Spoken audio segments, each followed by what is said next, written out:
TDP senior నేత మాజీ MLC Buddha Venkanna ఉన్నారు. మహానాడుకు సంబంధించిన రెండో రోజు కూడా జరగబోతుంది. సార్, ఈరోజు ఎలాంటి తీర్మానాలు చేయబోతున్నారు? ఈరోజు చంద్రబాబు నాయుడు గారు మరోసారి జాతీయ అధ్యక్షుడిగా ప్రకటించబోతున్నారు. ఏం చెప్తారు? ఆయన జాతీయ తెలుగుదేశం పార్టీ అధ్యక్షుడు అవడం అనేది తెలుగు వారందరికీ గర్వకారణం. ఓన్లీ తెలుగుదేశం పార్టీకే కాదు, తెలుగువారి దేశ విదేశాల్లో ఎక్కడున్నా సరే గర్వకారణం. ఆయన జాతీయ తెలుగుదేశం పార్టీ అధ్యక్షులు అవుతున్న తరుణంలో మీ RTV ద్వారా ఆయనకి శుభాకాంక్షలు తెలియజేయడమే కాకుండా, ఏదైతే కడప మా కంచుకోట, కడప మా అడ్డ అని కుప్పంలో విర్రవీగారో, కుప్పంలో మేమేమి కడపలో మా అడ్డ అని ఎప్పుడూ అనలేదు. కుప్పంలో పెద్ద మెజార్టీతో ఆయన గెలవడమే కాకుండా ఇక్కడ 10 సీట్లు ఉంటే 8 సీట్లు మేము కొట్టేసాం. అంటే కడప ఎవరు అడ్డో ప్రజలు చెప్పారు. ఇది చంద్రబాబు నాయుడు గారు అడ్డ, నారా లోకేష్ గారు అడ్డ, కడప కాదు ఆంధ్రప్రదేశ్ అడ్డ, తెలుగు ప్రజల అడ్డ, తెలుగు ప్రజలకు అండ వాళ్ళు.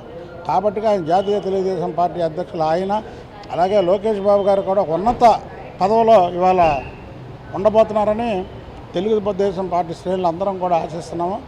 ఏదేమైనా ఒకటే, తెలుగుదేశం పార్టీకి నారా కుటుంబం అనేది రేపు దేవాంశ్ వరకు, నేను ఇదివరకే చెప్పాను మీ టీవీలో, రేపు 100 సంవత్సరాల తెలుగుదేశం పార్టీ పుట్టినరోజు నారా దేవాంశ్ నాయకత్వంలో జరిగిద్ది. వాళ్ళకి ప్రజలు వన్ సైడ్ అయిపోయారు ఆ కుటుంబానికి. ఎందుకంటే వాళ్ళు పార్టీని ప్రజల్ని చూసుకుంటారనే ఒక ఆలోచనతో ఆ కుటుంబానికి ఓనైపోయారు. కాబట్టి తెలుగుదేశం పార్టీ ఎప్పుడూ కూడా నారా కుటుంబం నాయకత్వంలోనే ఉంటుంది. అంటే నారా లోకేష్ గారికి కీలక పదవి ఇవ్వాలనే డిమాండ్ చాలా రోజు వినబడుతుంది. ఆయన ఆల్రెడీ ప్రూవ్ చేసుకున్నారు ఆయన ఏంటో.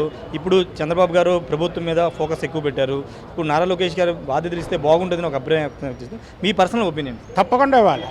నారా లోకేష్ గారు చంద్రబాబు నాయుడు ప్రతిపక్షాలు ఎన్ని విమర్శలు చేసినా దాన్ని ఛాలెంజ్గా తీసుకొని ఆయన అనేక కార్యక్రమాలు చేపట్టి, ఏదైతే చంద్రబాబు నాయుడు గారి పాత్ర రాష్ట్రం రావడానికి ఎంత కీలకమైందో నారా లోకేష్ గారితో కూడా అంతే కీలకమైన పాత్ర. కాబట్టి తప్పకుండా అందుకే చెప్పేవి మీరు, నారా చంద్రబాబు నాయుడు గారు, తర్వాత నారా లోకేష్ బాబు గారు, తర్వాత నారా దేవాంశ్ గారు అనకూడదు, ఎందుకంటే చంద్రబాబు గారు 100 సంవత్సరాల పుట్టినరోజు వేడుక వాళ్ళ దాంట్లోనే జరిగింది. నిన్న మహానాడు అసలు జనం లేరు, మొత్తం ఫ్లెక్సీలని పడిపోయినాయి, వైసీపీ వాళ్ళు ట్రోల్ చేస్తున్నారు. రెండోది వైఎస్ఆర్ పేరు కూడా తీసేస్తున్నారు అని ఒక మాట.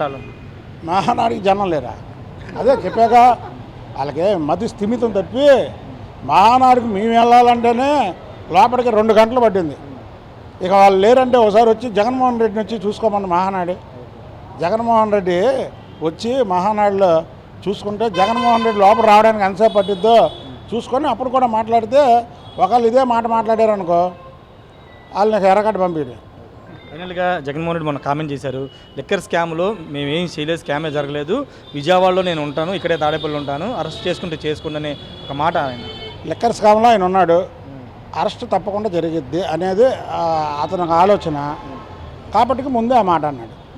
అది థ్యాంక్ యూ సార్. ఖచ్చితంగా తెలుగుదేశం పార్టీ భవిష్యత్తు నారా లోకేష్ కీలక బాధ్యతలు అప్పగించాల్సిన అవసరం ఉందని చెప్తున్నారు. కడప గడ్డ తమదే అంటూ ఎన్నో రోజులుగా చెప్పిన వైసీపీ ఈరోజు కేవలం 3 స్థానాలకు ఇక్కడ పరిమితం అయిపోయింది. కాబట్టి ఆంధ్రప్రదేశ్ మొత్తం తెలుగుదేశం పార్టీ కావాలనుకుంటున్నారు. కాబట్టి అన్ని సీట్లతో మెజారిటీ ఇచ్చారని చెప్తున్నారు. ఏదేమైనప్పటికీ జగన్ లిక్కర్ స్కామ్లో ఉన్నారు, త్వరలోనే ఆయన అరెస్ట్ అవుతారంటూ బుద్ధా వెంకన్న చెప్తున్నారు.